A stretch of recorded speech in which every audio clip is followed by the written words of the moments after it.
আসসালামু আলাইকুম সবাইকে। এসএসসি 26 কি অবস্থা সবার? আশা করি তোমাদের পরীক্ষাগুলো এতদিন যা পরীক্ষা আছে আর হয়তো একটা বা দুইটা পরীক্ষা বাকি। আশা করি সব পরীক্ষা আলহামদুলিল্লাহ সবার অনেক ভালো হয়েছে। তো যারা আর্টস এবং কমার্সের যারা আছো তাদের জন্য হচ্ছে এই ভিডিওটা। আজকে বিজ্ঞানের অলরেডি কি করছি, একদম ফাইনাল শর্ট ক্লাসটা আমরা আপলোড দিয়ে দিছি। তো আজকে আমরা একটু বলবো, এখন এই ভিডিওতে বলবো যে তোমরা কিভাবে প্রিপারেশনটাকে আরেকটু কি নিজের মতো করে গুছিয়ে নিতে পারো, আরেকটু কমপ্লিট প্রিপারেশন নিতে পারো। ওকে, তো এ প্লাস যাতে না ছুটে সেই জন্য হচ্ছে আমরা আজকের জিনিসটা দেখবো যে এ প্লাস কোনোভাবে যাতে না ছুটে, বিজ্ঞানে কারো যাতে এ প্লাস না ছুটে। ভাইয়ার ক্লাসটা যারা যারা করবা তাদের জন্য বলে দিচ্ছি। আচ্ছা, তো শুরুতেই আমরা এই ফাইনাল শর্ট ক্লাসের 6টা চ্যাপ্টার, তাই না? তোমাদের ফাইনালের কয়টা চ্যাপ্টার আছে? 6টা চ্যাপ্টার। 6টা চ্যাপ্টার ভালোভাবে যাদের অলরেডি পড়া আছে, 6টা চ্যাপ্টার যাদের ভালোভাবে অলরেডি পড়া আছে তারা কি করবা, ক্লাসটা দেখে ক্লাসের যে এমসিকিউগুলো করাইছি সেগুলো সলভ করবা। সাথে হচ্ছে নিজের যে সহায়ক বই বা গাইড থাকে,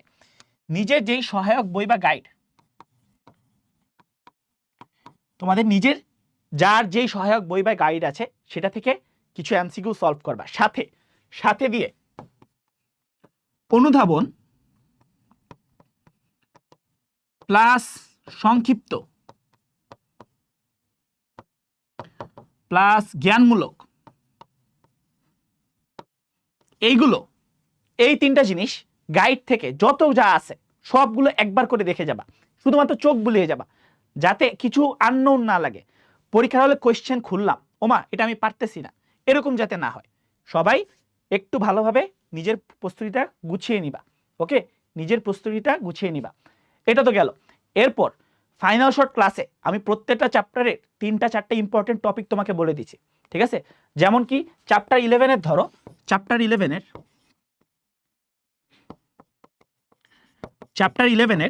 3টা টপিক, তোমার 3টা টপিক থেকে তোমার মাস্ট আসবে। একটা হচ্ছে তড়িৎ বিশ্লেষণ,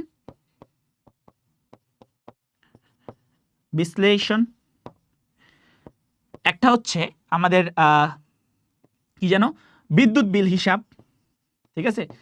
বিদ্যুৎ বিল। এবং আরেকটা হচ্ছে আমাদের কি, আরেকটা হচ্ছে তড়িৎ বর্তনী,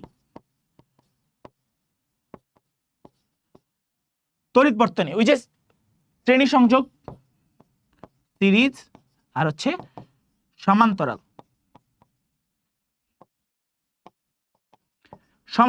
এই যে জিনিসগুলো, এইগুলো একটু ভালোভাবে পড়ার ট্রাই করবা। তড়িৎ বিশ্লেষণটা ভাইয়া ফাইনাল শর্ট ক্লাসে একটা পেজের মধ্যে পুরো অ্যান্সারটা লিখে দিছি। তোমার তড়িৎ বিশ্লেষণ নিয়ে যেই কোশ্চেন আসুক না কেন তুমি সেম ভাবে লিখবা। শুধু যখন কি তোমার তড়িৎ বিশ্লেষণ পড়তে যদি আসে, তড়িৎ প্রলেপন আসে, তখন কি করবা, তড়িৎ বিশ্লেষণের জায়গায় তড়িৎ প্রলেপনের একটু চেঞ্জ করতে হবে, যে আমরা ক্যাথোডে যার উপর প্রলেপ দিব তাকে আমরা ক্যাথোডে বসাবো, এবং যার প্রলেপ দিব তাকে আমরা অ্যানোডে বসাবো, সাথে সেই অ্যানোডের আমরা লবণটা ইউজ করব। ওকে, তো আমরা এইভাবে হচ্ছে আমরা আগাবো। এটা গেল চ্যাপ্টার 11। আরেকটা ট্রিক আছে, বেশি মার্ক পাইতে চাইলে কি করবা, বেশি মার্ক পাইতে চাইলে যেই চ্যাপ্টারগুলোতে ম্যাথ আছে, ম্যাথ কোন চ্যাপ্টারগুলোতে আছে, চ্যাপ্টার 11 আর চ্যাপ্টার 10, এই 2 চ্যাপ্টারে ম্যাথ আছে, ঠিক আছে?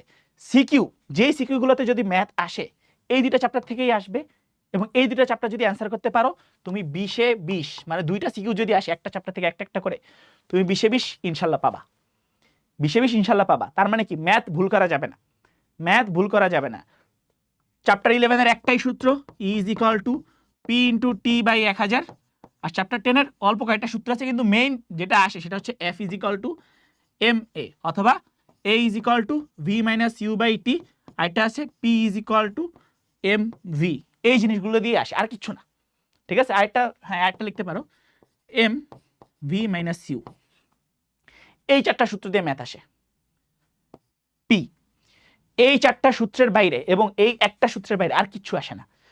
জিনিসগুলো খেয়াল রাখতে হবে। চ্যাপ্টার 11-এ যখন আসবে এই ম্যাথটা আসবে, তোমার খেয়াল রাখতে হবে কোন মাসের কথা বলছে। জানুয়ারি মাস হলে 31 দিন, 4 ঘন্টা করে যদি চলে, তার মানে 31-কে 4 দ্বারা গুণ দিতে হবে, 4-কে 31 দ্বারা গুণ দিতে হবে। কেন? কারণ আমরা বিদ্যুৎ বিলটা কি এক মাসে হিসাব করে বের করি, এটা খেয়াল রাখতে হবে। এবং ক্ষমতা যেটা P, সেটা কিন্তু আমাদের বলে দেয় যদি 4টা বাল্ব, একটা রুমে 4টা বাল্ব, তখন আমাদের ক্ষমতাটাকে যদি 100 ওয়াট থাকে ক্ষমতা, সেটাকে 4 দ্বারা গুণ দিতে হবে। কেন? কারণ 4টা বাল্বেরই তো আমরা বিদ্যুৎ শক্তি বের করব।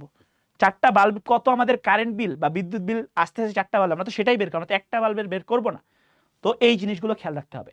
আবার আমি একটা কথা বলে দিয়েছিলাম যে আমাদের যদি মাসের উল্লেখ করা না থাকে, ধরো কোনো মাস উল্লেখ নেই বিদ্যুৎ বিল হিসাব করার সময়, তখন মাস ইকুয়াল টু 30 দিন ধরে নিব। যখন মাস উল্লেখ করা না থাকবে তখন মাস ইকুয়াল টু 30 দিন আমরা ধরে নিব। তুমি নিজের মতো লিখে নেবে, ধরি 1 মাস ইকুয়াল টু 30 দিন, এভাবে বুঝে বুঝে আগাতে হবে। ওকে, এরপর গেল কি চ্যাপ্টার 7। চ্যাপ্টার 7-এ 3টা জিনিস বলছিলাম, লবণের গুরুত্ব, অ্যাসিডের গুরুত্ব, ক্ষারের গুরুত্ব। ওকে, এই 3টা জিনিস ঘ নাম্বারে দিবেই, একটা না একটা দিবেই। গ নাম্বারে দিয়ে ঘ নাম্বারে একটা না একটা দিবেই। তারপর চ্যাপ্টার 3, চ্যাপ্টার 3 থেকে হার্টের চিত্র এবং আমাদের আর কি আসে, এই যে রক্তকণিকা, তারপর হচ্ছে ব্লাড গ্রুপিং, RH ফ্যাক্টর, ঠিক আছে, এটা ব্লাড গ্রুপিং এর মধ্যেই পড়ে, এই জিনিসগুলো আসে। ঠিক আছে, এবং হৃৎপিণ্ডে রক্ত সঞ্চালন। ঠিক আছে, আর একটা জিনিস আছে সেটা হচ্ছে রক্ত সঞ্চালন। এই জিনিসগুলো হচ্ছে আমার কি চ্যাপ্টার 3 এর মেইন টপিক। তো আমি যদি তোমাকে বলি যে চ্যাপ্টার 7 তুমি যদি অ্যান্সার করতে চাও এই 4টা চ্যাপ্টার থেকে করো, আরো যদি ইজি করতে চাও, মানে দেখো আমি বলতেছি কি চ্যাপ্টার 1 আর চ্যাপ্টার 2 এইগুলো হচ্ছে কি একটু বেশি ব্যাখ্যামূলক, মানে এগুলো তুমি বানিয়ে লিখবা। এখন কথা হচ্ছে তুমি যদি বানিয়ে লিখবে, এটা যদি স্যারের পছন্দ না হয়, তখন কি করবে, মার্ক একটু কমে যাবে। এখন তুমি যদি এই চ্যাপ্টারগুলো নিয়ে 4টা চ্যাপ্টার নিয়ে কনফিডেন্ট থাকো, চ্যাপ্টার 10, 11, 7 এবং 3, এই 4টা চ্যাপ্টার নিয়ে যদি কনফিডেন্ট থাকো তখন অ্যান্সার করো। যদি কনফিডেন্ট না থাকো অ্যান্সার করো না প্লিজ। যদি কনফিডেন্ট না থাকে অ্যান্সার করো না প্লিজ। আবার বলতেছি, এই যে চ্যাপ্টার 3 একটু ক্রিটিক্যাল, এই চ্যাপ্টারটা একটু কঠিন, তো এটা একটু বুঝতে টাইম লাগবে সবার, বা বুঝে অ্যান্সার করতে টাইম লাগবে। যদি এটা মনে না থাকে ভাই, তোমার পায়ে ধরি, এটা বানায় লিখবা না, এই চ্যাপ্টারটার সিকিউগুলো বানায় লিখবা না, স্যার কিন্তু মার্ক কাটবে। ওকে, তো চ্যাপ্টার 2 ওই যে নদ নদী, ঠিক আছে, পানি সঞ্চালন, এইগুলো। আর চ্যাপ্টার 1 হচ্ছে আমাদের কি খাদ্যাভ্যাস, ঠিক আছে, আমিষ, শর্করা, স্নেহ, ভিটামিন, খনিজ লবণ, প্রাণী, ঠিক আছে, এইগুলো আসে। তো এখন A+ যাতে না ছুটে আমরা কি করতে হবে, MCQ গুলো বুঝে বুঝে দেখাতে হবে। কোথায় নয় বলছে, ঠিক আছে, কোথায় তোমার নয় বলছে বা কোথায় বলছে হয় নাকি হয় না, এই জিনিসগুলো খেয়াল রেখে MCQ দেখাতে হবে। 2-1টা ওয়ার্ডের জন্য তোমার MCQ কিন্তু ভুল যাবে, 2-1টা ওয়ার্ডের জন্য MCQ ভুল যাবে, সাথে শর্ট কোয়েশ্চেনও। যত পারো বিক্রিয়া দিবা। চ্যাপ্টার 7-এ বিক্রিয়া মাস্ট।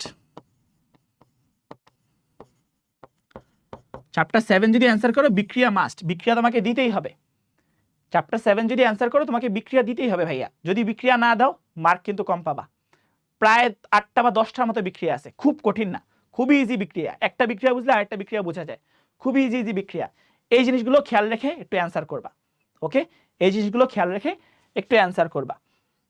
তো আশা করি এগুলো যদি করতে পারো কারো A+ ছুটবে না। আর ক্লাসটা আবার বলতেছি, প্রথমে কি করবা, পরীক্ষা শেষ আসছো তো, একদিন হয়ে গেছে, ক্লাসটা দেখতেছো, যার যে চ্যাপ্টার সমস্যা ওইটুকু পার্ট দেখো, দেখে দাগানো বইটা পড়ো। দাগানো বই থেকে পড়ে যদি কোনো সমস্যা পাও আমাকে বলো বা গ্রুপে পোস্ট দাও, আমার যদি চোখের সামনে আসে আমি অবভিয়াসলি সেটা সলভ করে দিব। ওকে, আমি অবভিয়াসলি সেটা সলভ করে দিব। সাথে হচ্ছে কি করো, ইউটিউবের ইয়েতে কমেন্ট করো, আমি কমেন্টগুলো সবগুলো পড়বো। ওকে, তো সবাই ক্লাসটা করবা, সাথে হচ্ছে কি দাগানো বইটা ভালোভাবে পড়বা। MCQ এর জন্য স্লাইড থেকে যদি কমন না পড়ে দাগানো বই থেকে 100% কমন পড়বে। স্লাইডে যেগুলো নিছি সেখান থেকে তো কমন পড়বে, সাথে দাগানো বই থেকেও কমন পড়বে, একদম 30-এ 30 ইনশাল্লাহ কমন পড়বে। ওকে, সবাই ভালো থাকো, আর একটু ভালোভাবে প্রিপারেশন নাও, একটু সময়টা কম ওয়েস্ট করো। শেষ কয়েকটা পরীক্ষা, বলা কথা আছে না, শেষ ভালো যার সব ভালো তার, ঠিক আছে, তো একটু শেষ পরীক্ষাগুলো ভালোভাবে দেওয়া ট্রাই করো। সবার জন্য অনেক অনেক দোয়া। আশা করি কোনো ঝামেলা হবে না পরীক্ষায়। সবাই বিজ্ঞান একটা কোপ দিয়ে আসো। ওকে, সবাই ভালো থাকো, দেখা হচ্ছে। আরেকটা, আমি তোমাদের জন্য সাথে আছি, যে কোনো সমস্যা গ্রুপে পোস্ট করো বা ভাইয়াকে জানাও মেসেঞ্জারে ইনবক্স দিয়ে, আমি তোমাদের সমস্যা সমাধান করব। ওকে, সবাই ভালো থাকো, আসসালামু আলাইকুম।